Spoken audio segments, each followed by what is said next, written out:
going to talk about the hands today and their role in our techniques. It's amazing how many sides of the hands that we use, from the tips to this side, thumb side, back of the hand, palm side of the hand. I won't go over the palm strikes because those are fairly simple. It's just right here on the hand. And the outside one, like in the hanchi, that's just like a block. So there's not really anything to say there, or in wanka. I want you to put in your head that when you have an open hand, it is saying that a change is going to happen. We may not do that in the kata because it's fixed, but the intent of an empty hand is it's going to grab, it's more flexible, it's going to change, unlike the fist. I'm going to start with the thumb side of the hand. Over the years, as you clench the thumb to the four fingers to lock them in for the empty hand techniques, the open hand, you develop a strength right around here in the thumb, and this bone becomes a little bigger, and then there's the wrist, and the space in here becomes stronger because of the training with the thumb. When we do blocks with the thumb side, just like with the other side, you can hit the meat part of the pad or just below the wrist, depending on the distance you are from the opponent. On the thumb side,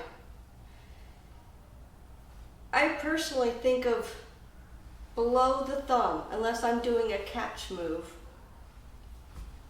But I also know that if I was to hit on the thumb, I could also take an impact there. It's not my ideal. It depends on the distance of the opponent. Whenever you're doing this, you're thinking of, where's my distance? If it's here, it's into the throat and soft area. If it's here, it's hitting a limb. So it just depends. The first one I want to talk about is Pasai on the sweep of the leg. And when there's two ways to do the leg sweep. One is from the opposite side of the shoulder, and the other one is just straight down. What happens is you're guiding from the hand to the back of the arm, along the leg, then you're coiling the arm at the right spot, and if you go down all the way to the foot, it's this area between the end of the thumb and the wrist that becomes a catch. When the foot sweep, the coil happens as soon as the leg comes out, and you can start the movement from the end of the leg or higher up on the leg. It just depends on where you're at. As it comes down, you twist the arm, and that steals the balance of the opponent, and at the end is that area in the thumb area in here that gives it the final catch. If you bend your arm when you're trying to do that, you're gonna change into a cradle, and they're gonna grapple with you. So the arm is bent in the beginning, and it goes straight, and the coil and catch is right here.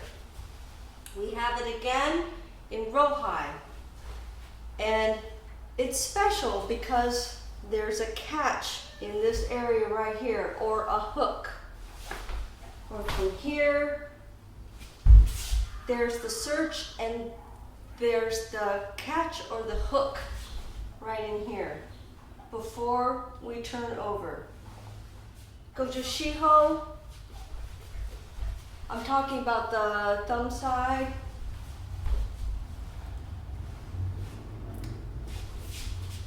Here, it's the thumb side doing the contact. So Give me a kick, and here.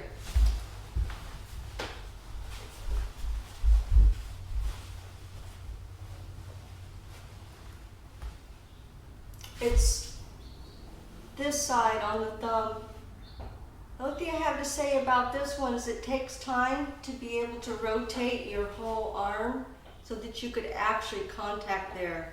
Of course, you have the option here or in here. Classic tension, whether you start from here or halfway up, and support block this way. Again, that's fairly easy because you're using the same mechanics as a regular chudon uke. What's nice about this is you can slip into a small area and block. You want to think about that when we're doing these knife hand, it's good for small areas. From here, we slip in 3 inches to the side of the opponent's punch. This hand goes right outside of their arm, and you're using your hip as it comes up, and you're pushing out the inside of the arm for that block, supported block. A lot like the coil that happens in Pasai, it's not flat. I think that it has a last minute coil instead of just flat. So I think that block is a little different from here, slipping in right past their arm. It's small and past your center line. And nukate. When we have an empty hand, as I talked about before in Shito Uke, the palm has to be flexed outward. In the beginning, it's an artificial stiffness, but over time, it's a habit. When you do this and you connect the thumb, the fingers will have a natural curl, and so that the 3 fingers on the tip are somewhat aligned. In Pinon Shodan, when we come forward, it starts naturally from the side, glides along, and rides down the center line. There is a ever so slight bend to the elbow, but it's mostly straight. You have an empty nukate like this, you have to think that if you need it, this can coil and change to this position for a strike. Then we have it in Sandan, and it turns to a grab. The one that's most difficult is in Pasai, when we're doing this move to the face. Same thing here, it can change to a throat strike this way. But the reason why this one is difficult is that if you lead in your mind with the hand, or you go too fast for your arm, you'll get a hop. And what you want is an easy glide unfolding. We used to say that it could fit down a plastic pipe. So you're thinking of going down a cylinder so that you're not hopping or bent. The arm unfolds. So you're thinking of the whole arm coming out like that, instead of the hand only. The whole arm unfolds. It can be the fingers, because the fingers, as Nakamura Sensei taught me, can turn and go to the eyes. It can be that the palm is hitting the chin and then folding in for the strike, or it can be the fingers to the throat. There's a lot of options there with Pasai. Pinky side of the hand. Pinon Yandan. here. It's like the uchi-uke, and this part of the arm comes in, this stops, and this comes around. All I want to say about this is that you stop this, and the meat part of the hand is doing the contact, and then it comes in.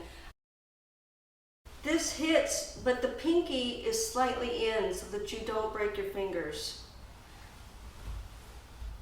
From here. Wanshu, with the hip becomes part of your elbow to get the coil and the curve into the move. Here. When you learn it, it comes up to the shoulder and down. Over time, it can be lowered. One of my favorite moves is Fukikata Ni, and elbow leads the way, the arm unfolds, and the snap happens there. Here to here, here to here.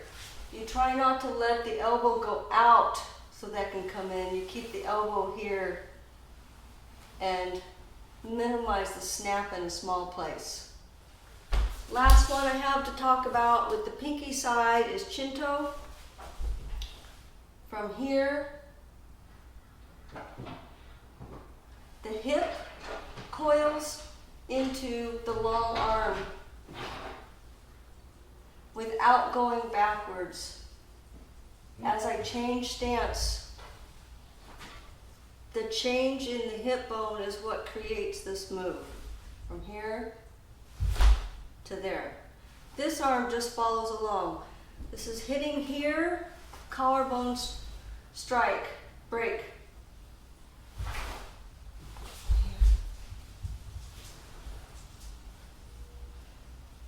What motion it isn't is just elbow down. And constantly reaffirming in your mind that these techniques are whole body techniques. Not just elbow down, but from the midsection. Back of the hands. Pinan, Godon. These are feeling their way. Even though the focal point will be between the two, you're still using your hands in a situation where you may need to change, say as the grab. So again, these are a catch and a grab. The other places at the end of Goju Shiho, back of the hands, the punch is coming, and I feel and then divert the punch. It's coming straight.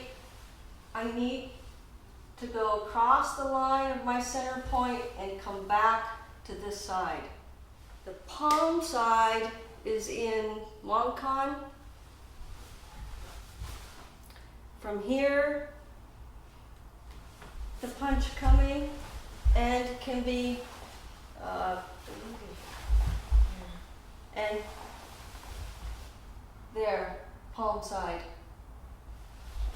So I think I've talked about all parts of the hand are used, which is appropriate, especially if you think of the dances in Okinawa and how the hand is so important in all those moves. It also is the same in karate.